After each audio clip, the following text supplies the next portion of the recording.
What's up, everybody? Welcome back to How It's Done. So, if you're like me, you're tired of having to cover up and constantly re-insulate these sprinkler backflow preventers. Well, guess what? I've got the solution for you. Just take it out of the equation and put some unions on the end of it so that you can easily put this on and take it off whenever a freeze is coming. And then you'll just cover up the supply valve with a clay pot or something that's a little more insulated, and you're good to go. Today on How It's Done, we're going to show you how to do that yourself with some very simple tools and a couple PVC parts. All right, so what you're going to need for this are three 1-inch PVC unions, or whatever size pipe you have on your backflow preventer. You're going to want two 1-inch slip caps, again, adjust for pipe size depending upon what you have, and then a slip PVC ball valve. And the reason it's a slip is because it's not threaded. Same thing with the unions. They're not threaded on the inside because we're going to be gluing these onto the pipe. So yeah, we're also going to be making caps for these, and you'll see why in just a minute. Your tool-wise, all you're going to really need is PVC glue and a pipe cutter or a saw, hacksaw, sawzall, something like that to cut the pipe with. All right, so once you've got the water shut off, you're going to want to identify which pipe is the inlet from the supply side and which pipe is going out to the sprinklers. So easiest way to do that is look on this backflow preventer, and you're going to have an arrow on there somewhere which indicates the direction of flow. So obviously in is from down here, out is over here. So we're going to put the valve down here on the supply side, and here we're just going to put a cap. All right, so we can go ahead and take this insulation off of there because we're not going to need to worry about that again. And then what we're going to do is go ahead and cut this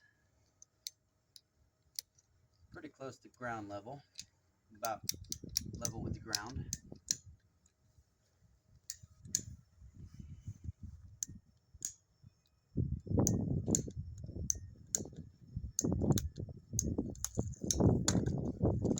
And don't be surprised if it does drain some water out because it's got whatever's still in this pipe that it's going to drain.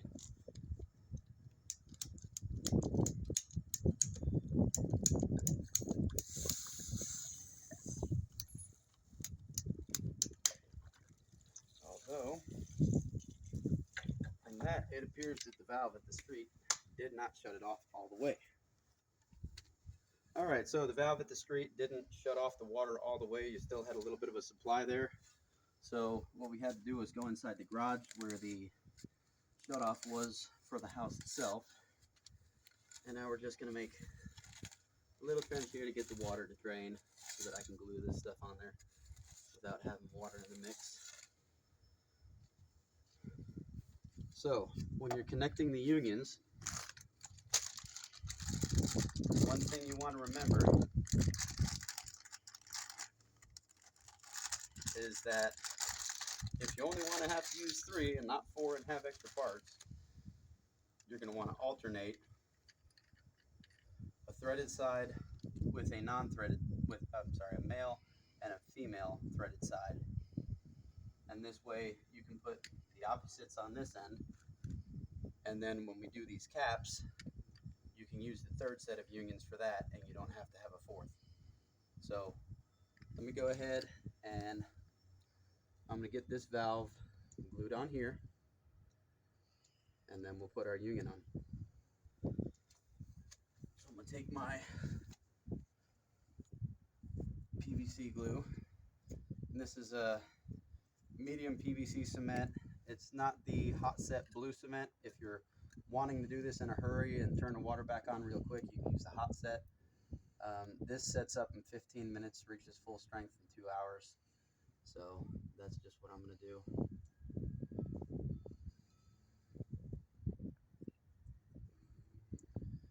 Mount on there. Good. And that should do it. So then what we're going to have to do on this guy is we're going to take this one right here, the female side.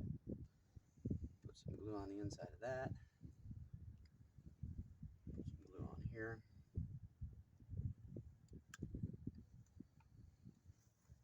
Push that in place nice and snug. And then on the opposite end here, we're not going to do this yet because now that the valve's there, we're going to have to cut a section of the pipe off to get the height right. So what I'm going to do is I'm going to take a measurement here once this gets all set up, and we're going to cut this pipe short enough to match that up. Okay, so now that we got, basically what I did was took a little piece here, measured it on another ball valve, and figured out how much I needed to deduct. So I took this piece off, and now what we're going to do is go in here and cut this back about 2 inches, give or take.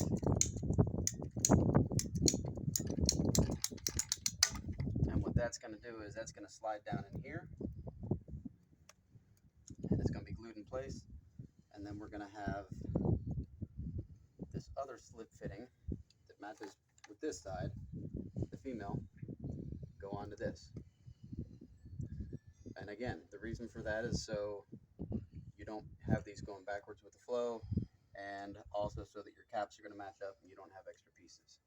So for now, go ahead and glue this last guy onto that one. Push it all the way down. Then we'll go ahead and take some glue around here.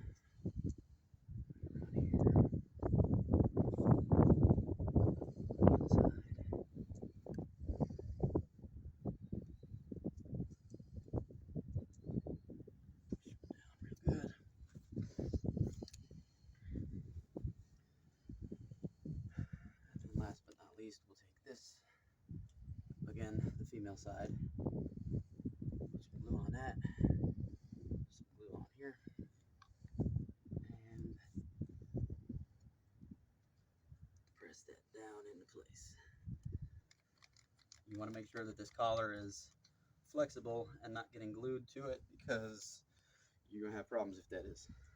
So then we take this last male end and we're going to glue that on here. And when you're gluing this, make sure that the collar's on here, right? Because if you don't, you're going to have to cut it and take it back off to make that right. So, yeah. Put some glue around there. Press the male end in. And you're good. Now, you might have noticed that the O-ring for this came off. You want to keep track of those when you take this apart. But basically, going to go just like that. You can connect or disconnect at ease. And I know what you're thinking. What happens if dirt goes in it? Well, that's why we have this extra union and the 2 caps. What we're going to do here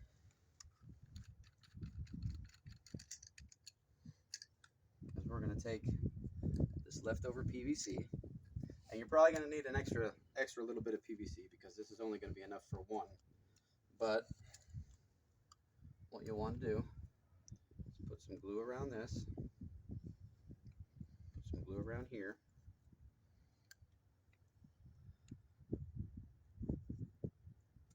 and then that can go in. And the same thing over here with the cap. Take some glue, put it in there, put it around this.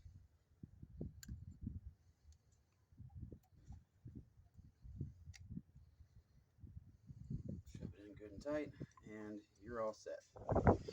Alright, so now that we got both of these caps made, now would be a really good time to go ahead and give this video a thumbs up and subscribe to the channel.